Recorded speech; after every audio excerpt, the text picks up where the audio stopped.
watching Cash Trapped, yeah, and just been listening to somebody that's all about, oh, life is a simulation, what you fill your head with, and whatever. Cash Trapped.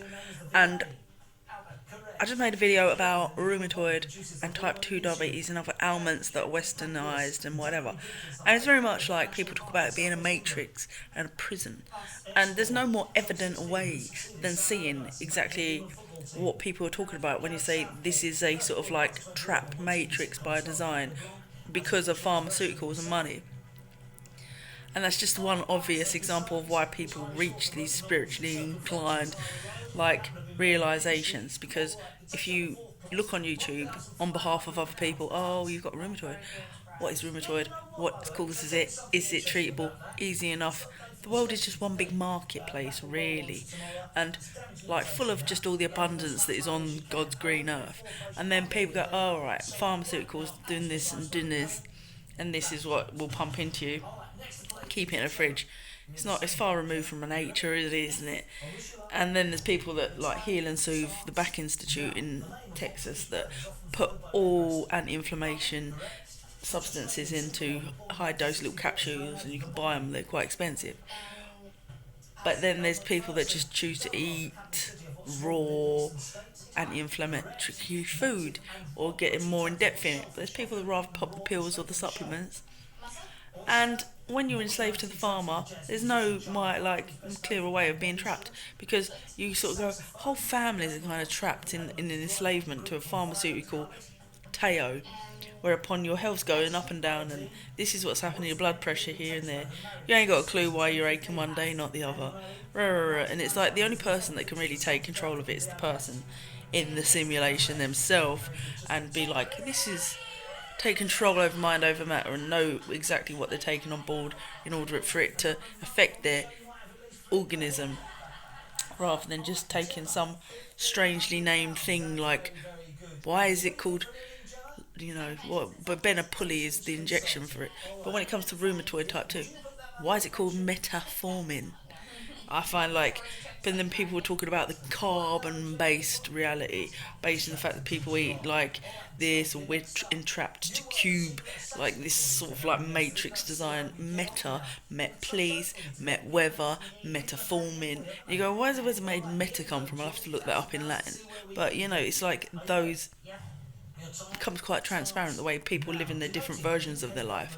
And you go, so why are some people persecuted just because they don't vote, or they're so highly farmanized, to the next man that's on the other side of the planet is just like living out of a boat fishing and nobody governs him? It's like, it's all in the perspective, isn't it, really, anyway?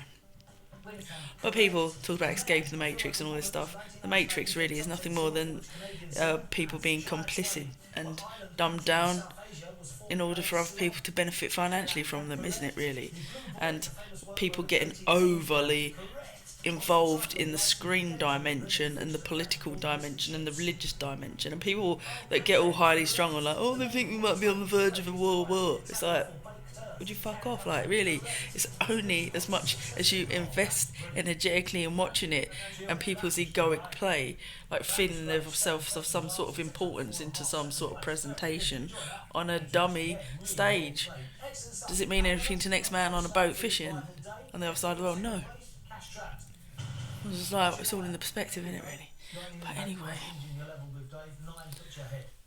most people just want to go around, travel the world and party and explore their environment, don't they? Like Avatar, Blue, yay.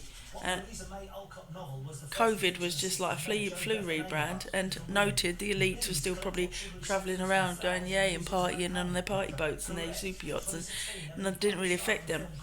And it's like, for it to still be a theme in hospitals and stuff, I mean, it's only good if you're going to manipulate the script for a bit of comfort or a bit of self-isolation and get someone off a ward if it's driving them up the wall, which is often the case when people are clumped together in a room with totally unfitting different mental states that probably, it matters who you surround yourself with, being the current meme.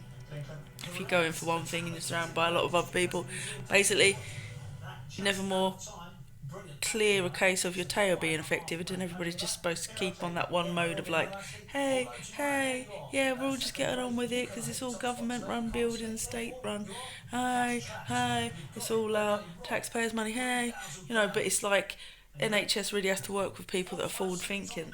And in cases like my dad's where it's rheumatoid and people will understand this, spinal flow technique, acupuncture, different other alternative things which put you in touch with your nervous system. Spinal flow more so because you're releasing trapped trauma. People think about Reiki, but whereas spinal flow is a bit in between because you're laying hands on and it's touching the spine and it's sending energy down the spine and like identifying why people store up tensions and things. I don't know how it works. I was offered an apprenticeship, but you need more of those practitioners in hospitals just wandering around on day trips. Getting around the hospital and doing day trips around them and being funded. And you can enhance what's already there. And you can have people put on slideshows maybe in a room. Like when there's a mixed ward of people, when how X amount of people have all got type 2 diabetes, have expert come round, fund these kind of things. Could do more, I think, because it's not very stimulating when you go into those wards and you're just like, oh, people have gone through the mill, they've been through the wars, they've had all their episodes, they haven't really been educated. It's like they should be in a classroom environment because even I, though bombarded with all the opportunities to make money, T-waves on stock markets, this, or even do your own app, which involves leaving the app to create slideshows on Google and then post them into the app and transport things back and forth. I'm not that organised. If you put me in a college environment, I'd be there because I'm being told to. And I think that's just part inherently of the human condition, is that they're so groomed to just be like, when you're in school you're learning, when you're in college you're learning, and they can't self-disciplinarily learn in front of their own laptop or any information. So hospitals should be learning centres, I think. That was my thought of the day.